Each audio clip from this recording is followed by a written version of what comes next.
Bonjour à tous, dans ce cours nous allons attaquer la deuxième partie des fonctions. Donc ce cours je vais l'appeler fonction 2. Et dans ce cours fonction 2, nous allons aborder la notion de courbe représentative de fonction. Donc je vous rappelle que une fonction est comme une boîte. À l'entrée de laquelle on place un nombre x qui s'appelle l'antécédent.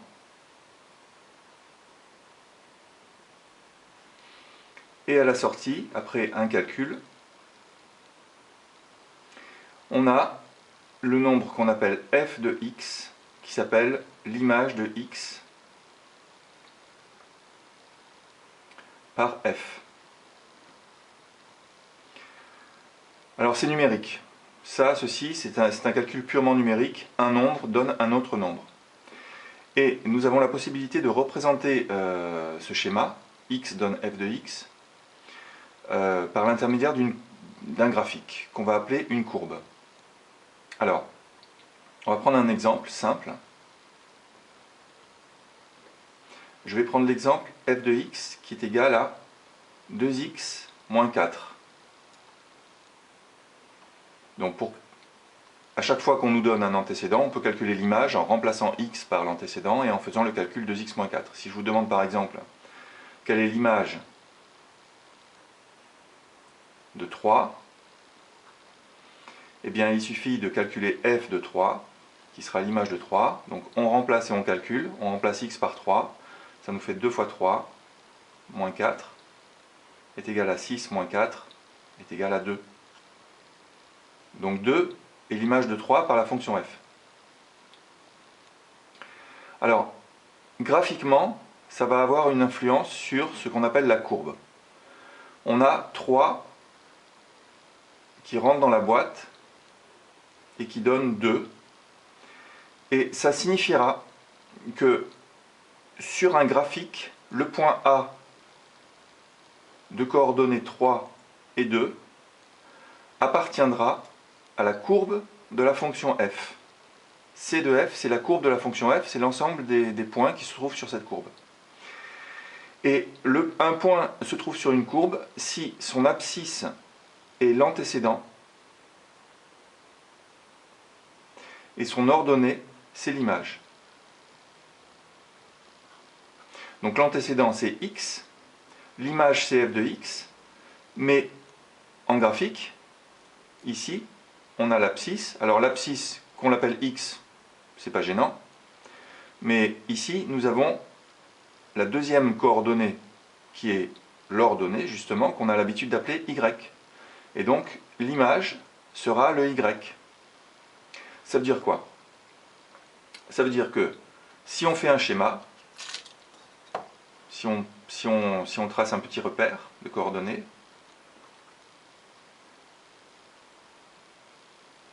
on va faire un repère simple.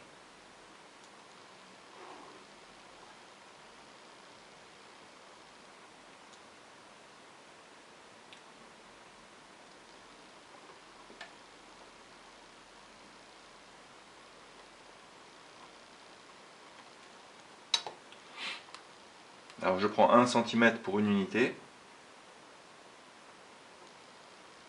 Voilà.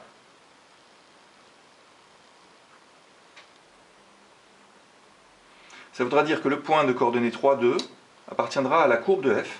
C'est-à-dire que, en fait, ce point-là, j'espère faire les choses parallèles, le point de coordonnées 3 et 2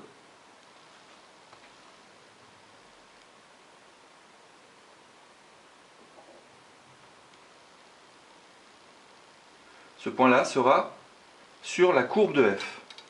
Alors, la courbe, c'est un trait qui est plus ou moins droit. Hein. Et donc, on peut avoir une idée de cette courbe si on place effectivement beaucoup de points, pas seulement un seul point. Bon, là, en l'occurrence, cette fonction-là est ce qu'on appelle une fonction affine, c'est-à-dire que sa courbe sera une droite. Donc, pour tracer une droite, il suffira de placer un autre point, un deuxième point. Donc il suffira de calculer une deuxième image par exemple l'image de 2, et ça nous donnera un autre point qui se trouvera sur la courbe. On placera le point sur la courbe, et puis après on tracera la droite. Donc l'image de 2, si on la calcule, ça fait 0. Donc le point qui correspondra, ce sera ce point-là, et on tracera donc la droite qui passera par les deux points. En général, si une fonction n'est pas affine, la courbe n'est pas une droite. Donc on aura à calculer beaucoup d'images. À chaque image calculée, on placera un point sur le plan, et une fois qu'on aura beaucoup de points, on pourra relier d'une manière la plus lisse possible les points qu'on aura placés dans le repère. Donc c'est ce que je vous propose de faire à travers l'exemple suivant. Donc j'espère que vous avez bien retenu. La courbe, ce sont les points d'abscisse, l'antécédent, et d'ordonnée, l'image. Je vais marquer la définition un petit peu formelle sur la page suivante, mais ça revient à dire ça exactement. Donc la définition d'une courbe.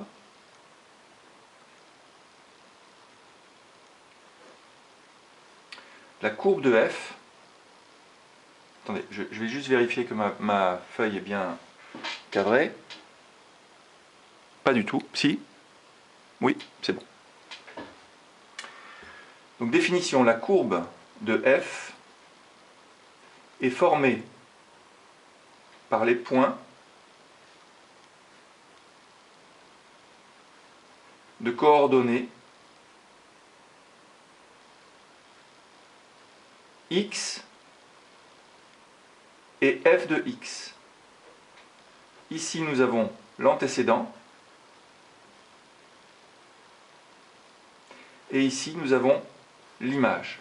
Donc rappelez-vous, l'antécédent c'est l'abscisse, l'image c'est l'ordonnée, et l'ordonnée évidemment on l'appellera y ou f de x.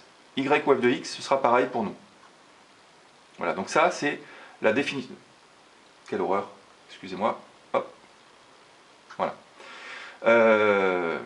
Donc la définition d'une courbe, ici, ce sont les points donc, de coordonnées x et f de x. Rappelez-vous bien de ça, c'est très très important. Alors l'exemple sur lequel on va travailler plus précisément, c'est pas un exemple de fonction affine, c'est un exemple de fonction avec un carré dedans.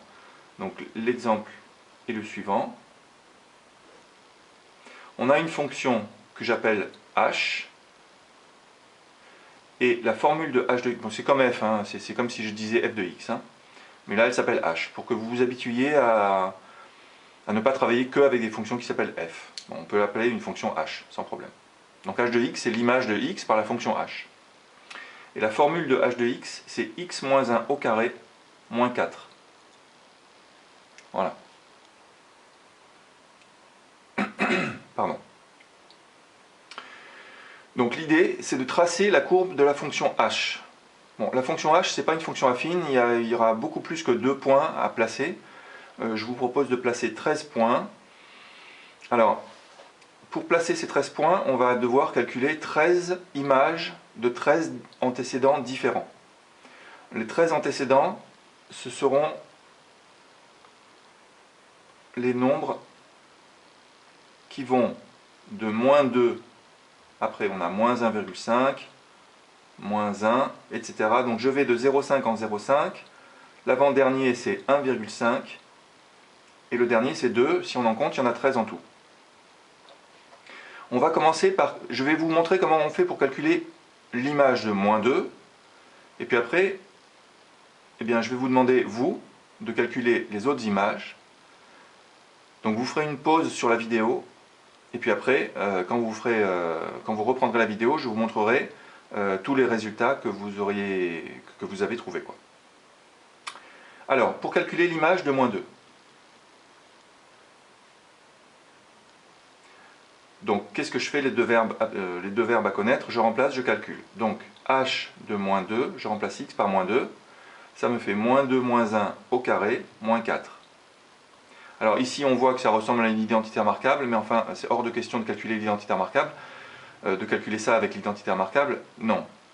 Quand on a la possibilité de calculer la valeur à l'intérieur des parenthèses, eh bien, on calcule la valeur et après on la met au carré. Donc là, ça fait moins 3. Attention aux parenthèses, hein, au carré. moins 4. Donc quand le nombre est négatif, vous êtes obligé de mettre les parenthèses, hein, sinon le carré ne s'effectuerait que sur le 3 et le signe moins resterait. Or là, on voit que 2 est un nombre pair, donc le signe moins ici va disparaître. Donc ça fait 9, moins 4 est égal à 5. Donc h de moins 2 est égal à 5. Ça veut dire que si l'antécédent est égal à moins 2, l'image est égale à 5. Donc ça me fait, je marque en coordonnées, je marque l'antécédent et je marque l'image. Et ça me fera un point qui sera sur la courbe de h. Comme c'est le premier point, je l'appelle A. Puis après, vous allez monter l'alphabet, A, B, C, D, E, F, G, H, etc. etc.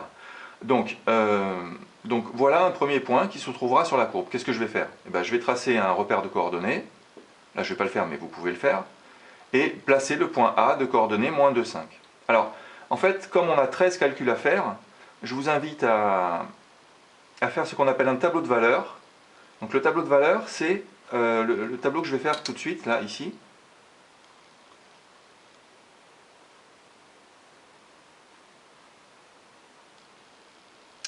Voilà donc le premier calcul qui a été fait pour moins 2. On a le même calcul à faire pour moins 1,5, moins 1, etc., etc., etc. On ne va pas tout écrire, on ne va pas écrire tous les calculs. Dans une interrogation écrite, je vous demanderai par exemple d'écrire deux calculs différents, un pour un nombre positif, un pour un antécédent positif, un pour un antécédent négatif. Et puis après, je vous demanderai, en utilisant la machine à calculer, calculer les autres images. Et après, remplir le tableau. Alors, qu'est-ce que c'est qu'un tableau de valeurs? C'est tout simplement un tableau à deux lignes, dans laquelle la première ligne correspond à la liste des antécédents, et la deuxième ligne correspond à la liste des images. Donc la première ligne, ce sont les antécédents, je les appelle x. La ligne des images, je les appelle h de x, puisque h de x est l'image de x par la fonction h. Et ici, je vais lister tous les antécédents, etc., etc., jusqu'à 2. Donc ça me fait des colonnes. Et ici, je vais marquer la valeur de l'image. Et ceci, une colonne me donne l'information d'un point qui se trouve sur la courbe, ça c'est le point A. Ici, nous aurons le point B. Mais il vous reste à calculer évidemment l'image. Là, le point C, etc., etc., etc. Alors, voilà, vous pouvez faire la pause maintenant. Vous faites pause et vous calculez les images de moins 1,5, moins 1, etc. jusqu'à 2. Et vous pouvez remplir le tableau de valeurs suivant. Voilà. Et moi, je vais vous afficher juste après le résultat du tableau de valeurs. Donc vous pouvez faire la pause maintenant.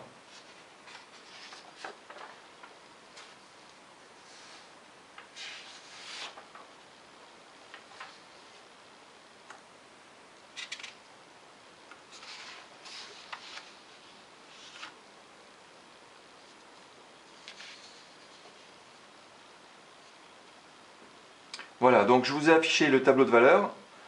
Je vérifie que vous le voyez. Oui. Donc je vous ai affiché le tableau de valeurs. Donc vous avez la valeur moins 2,5 qui nous donne le point A. Et puis après, vous avez toutes les autres images. Donc j'espère que vous avez trouvé les mêmes résultats que moi. Et ça nous donnera donc 1, 2, 3, 4, 5, 6, 7, 8, 9, 10, 11, 12, 13 points qui se trouveront sur le plan. Donc chacun de ces 13 points, vous allez devoir les mettre dans un repère. Et si vous les mettez dans un repère, ça vous donne ça.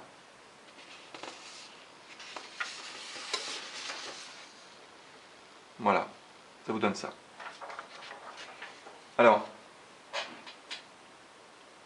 on voit très bien la forme de la courbe, donc on n'aura pas de problème. Alors, juste un détail, on remarque que le point A, c'est bien le point ici, de coordonnées, moins 2. Là, vous voyez, je fais un petit report sur l'axe des X, moins 2 ici, et 5.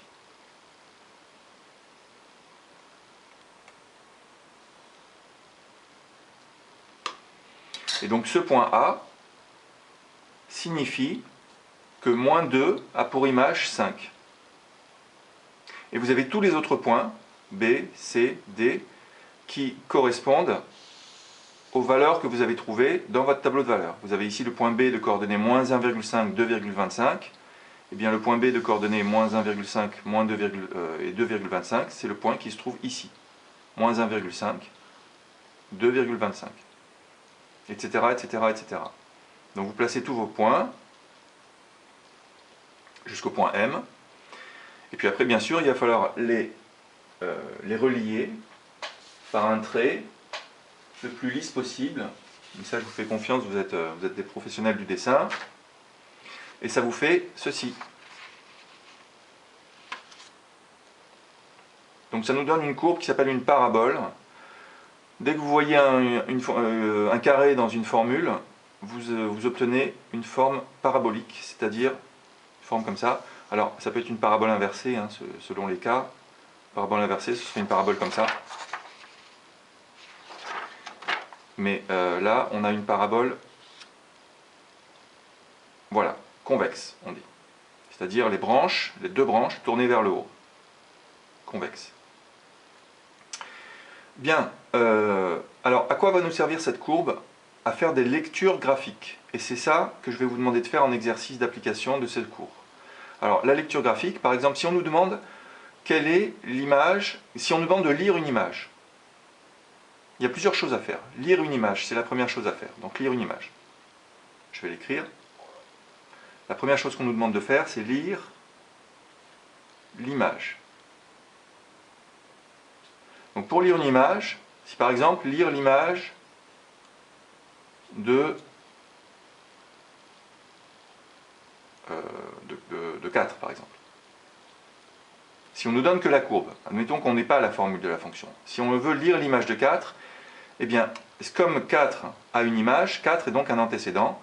Donc on va partir de 4 sur les antécédents. Les antécédents, je vous rappelle que c'est ici. Les antécédents, ce sont les abscisses. Les images, ce sont les ordonnées.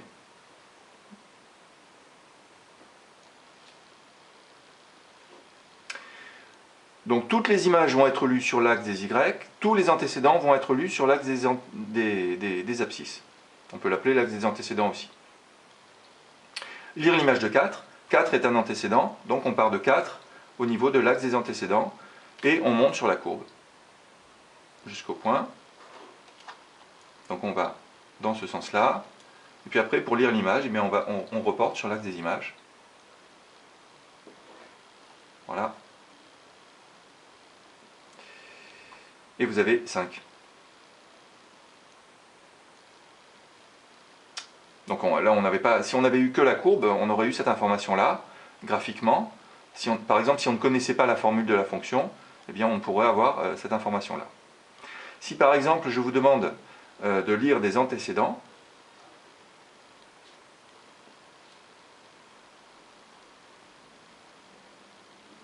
donc par exemple, les antécédents de 4, alors cette fois-ci, le 4, il a des antécédents. Donc 4 est une image. Cette fois-ci, on va partir de 4 au niveau de l'axe des images. Et on va reporter sur la courbe. Alors là, on va reporter, on va tracer une droite horizontale. Et on va marquer tous les points qui se trouvent sur cette droite, tous les points de la courbe qui se trouvent sur cette droite. Et on va reporter ces points-là sur l'axe des antécédents. Ça nous donnera, j'espère que je vais être précis au niveau du tracé, ça nous donnera ici 2 antécédents.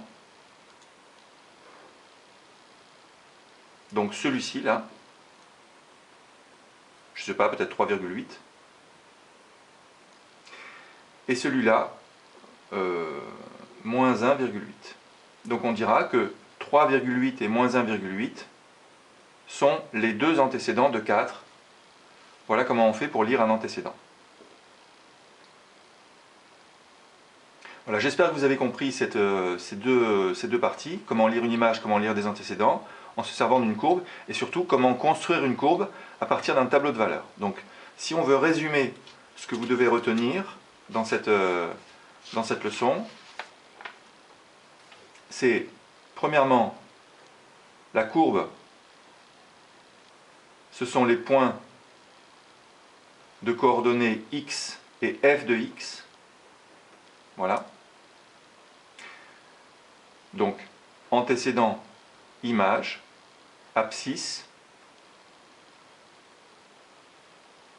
égale antécédent, ordonnées, c'est-à-dire les Y, égale image. Voilà, donc ça vraiment, ça c'est la définition de base, il ne faut jamais l'oublier.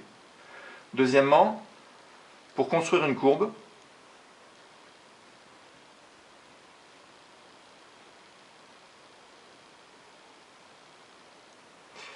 on fait un tableau de valeurs.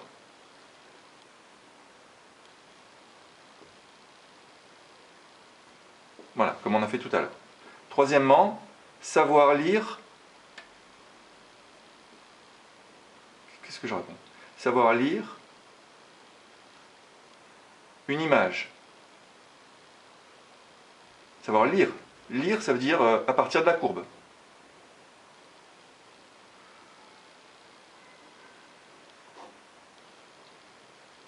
Quatrièmement, savoir lire, donc encore une fois graphiquement, des antécédents.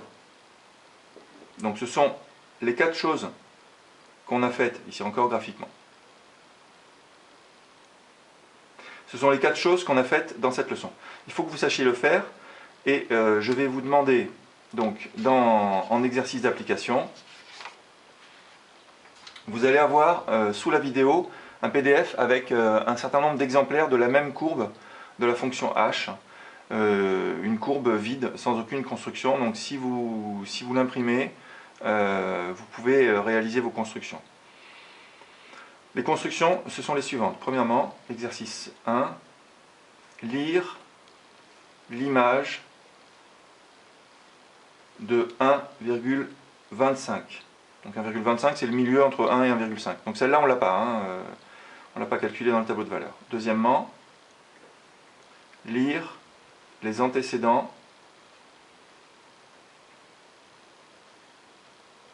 de 3.